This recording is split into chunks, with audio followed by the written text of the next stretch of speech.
आज बहू के हाथ का खाना खाकर बताई। लाजवाब। मुंशी पन्ना मसाले से जो बना है। मुंशी पन्ना मसाले सबके दिलों पर राज कर रहे हैं। किचन किंग, गरम मसाला, कूटी मिर्च या दाल साग मसाला, मुंशी पन्ना का स्वाद दिल में रहे यार।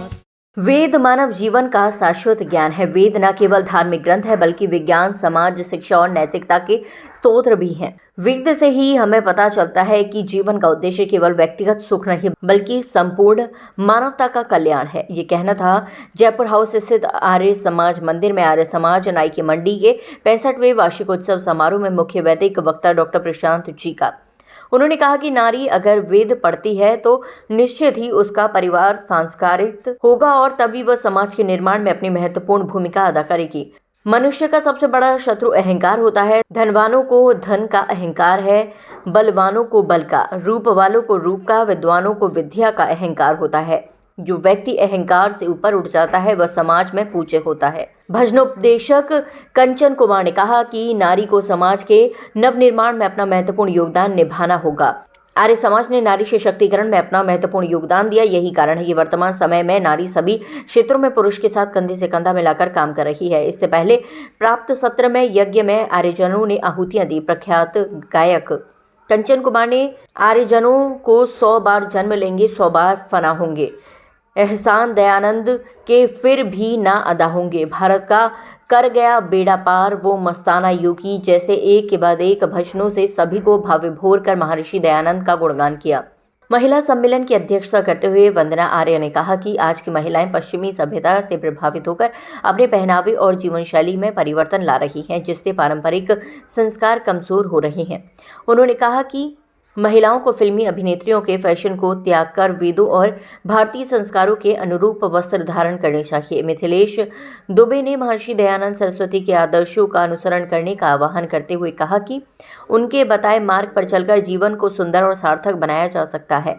महिलाएं अपने सास ससुर की सेवा करें और पति के सम्मान अधिकार की होड़ में पति का सम्मान करना ना भूलें। प्रधान सीए मनोज खुराना ने बताया कि रविवार को समापन पर विश्व कल्याण के लिए 11 कुंडलीय महायज्ञ किया जाएगा। यज्ञ के बाद आचार्य स्वदेश जी का मुख्य प्रवचन होगा। आर्य केंद्रीय सभा का गठन किया जाएगा। हम लोग पिछले 65 सालों से आर्य समाज नाई की मंडी का वार्षिकोत्सव कर रहे हैं। महर्षि देव दयानंद सरस्वती ने शायद ही ऐसा कोई कार्य किया हो सामाजिक जो उनसे छूटा रह गया हो, चाहे पाखंड को दूर करना हो, अंधविश्वास को दूर करना हो।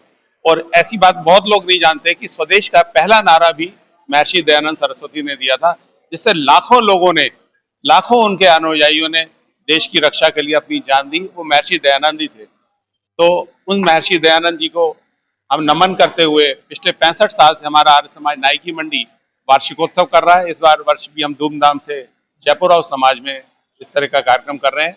ये कार्यक्रम 3 दिन तक चलता है, जिसमें आप देख पा रहे हैं पीछे भजन सम्राट जो पूरे देश विदेश में गाते हैं, कंचन कुमार जी आए हुए हैं हमारे बीच में, और 3 दिन तक उनके प्रवचन और भजन के माध्यम से जो वो प्रवचन करते हैं, दिल से गाते हैं, उनकी एक अद्भुत शैली है, वो आए हुए हैं हमारे बीच में। डॉक्टर प्रशांत जी जो अलवर से गुरुकुल के प्रधानाचार्य हैं और पूरे देश विदेश में उनका भी भ्रमण रहता है। अभी न्यूयॉर्क गए हुए थे और उसके पहले भी उन्होंने भारत सरकार की तरफ से मॉरिशस की यात्रा और भूटान की यात्रा की हुई है। योग के भी टीचर हैं और वेद के भी प्रख्यात पंडित हैं। तो इस तरह से हमारा 3 दिन का कार्यक्रम, वार्षिकोत्सव कार्यक्रम आर्य समाज नाई की मंडी का आपके समक्ष है। और मैं प्रार्थना करता हूँ लोगों से कि इस तरह के कार्यक्रम जो कभी कभी मिलते हैं, कंचन कुमार जी वगैरह कभी कभी आप आते हैं इस आगरा में, जरूर सभी लोग यहाँ उपस्थित रहें। सभी का बहुत बहुत धन्यवाद। अरे क्या बात है। आगरा का तो कहना ही क्या है ना, पेठे की मिठास है क्यों आगरा के। और ये लोग जिस तरह से आर्यजन यहाँ के हैं, जिस तरह से प्रेम, जिस तरह से भाव, सुनना सुनाना, ऐसा लगता है सारे मिलके गा रहे हैं, मैं नीचे बैठ जाऊं ये सारे ऊपर ही बैठ जाएं। बहुत प्रेम भाव से आप लोग गाते हैं यहाँ के लोग। तो इस तरह से ऋषि दयानंद का ये 200वां आर्य समाज का 150वां वर्ष मना रहे हैं। पूरे भारत में मनाया जा रहा है। आदरणीय मोदी जी अभी 31 तारीख को दिल्ली में बोल रहे थे। उसी क्रम में ये सारे कार्यक्रम मंडल के हिसाब से, जिले के हिसाब से, स्टेट के, राज्यों के हिसाब से आयोजित हो रहे हैं सारे भारत में।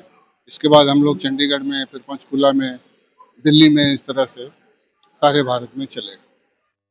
पूर्व 1875 में महर्षि दयानंद सरस्वती ने आर्य समाज रूप एक संस्था की स्थापना की और उस संस्था का उद्देश्य था कि निराकार परमात्मा की भक्ति सिखाना और वेद अर्थात जो हमारे सनातन शास्त्र हैं उनके अध्ययन अध्यापन को प्रसिद्ध करना। इसके अतिरिक्त जो समाज में आई हुई कुरीतियां हैं उन कुरीतियों को भी दूर करना, अर्थात वो धर्म सुधारक थे। इसी दृष्टि से जो महर्षि दयानंद जी का जो उत्तराधिकारी है उन्हीं के कार्यों को बढ़ाने वाला जो संगठन है उसका नाम आर्य समाज है। वह आर्य समाज 10 नियमों को लेकर के चलता है, जो प्रसिद्ध नियम है, आप कहीं से भी देख सकते हैं। और इसी परिप्रेक्ष्य में महर्षि दयानंद जी आगरा में अनेक बार आए हैं अपने प्रवास के समय, और उनके कार्य को आगे बढ़ाने वाले सब आर्य समाज के लोग हैं। और ये आर्य समाज विशेषता यह है आगरा की कि यहाँ पर सभी आर्यजन एक साथ एक ही आर्य सामाजिक कार्यक्रम अन्य सभी आर्यजन मिलकर के इकट्ठे हो जाते हैं और इस वेद कथा रूपी जो ये महायज्ञ हो रहा है इसमें सभी लोग प्रातःकाल यज्ञ करते हैं, फिर सुमधुर भजनों को सुनते हैं और हमारे प्राचीन ग्रंथों का जो विषय है उसके ऊपर विचार करते हैं। यहाँ पर एक और बात आपको दिखेगी कि सभी लोग अत्यंत संतुष्ट मिलेंगे, कोई भागदौड़ नहीं है, सब लोग आराम से आके बैठते हैं, सुनते हैं और विषयों पर बड़ा विचार करते हैं और सामाजिक उन्नति के लिए सभी लोग तत्पर होते, सन्निधि को प्राप्त करते हैं।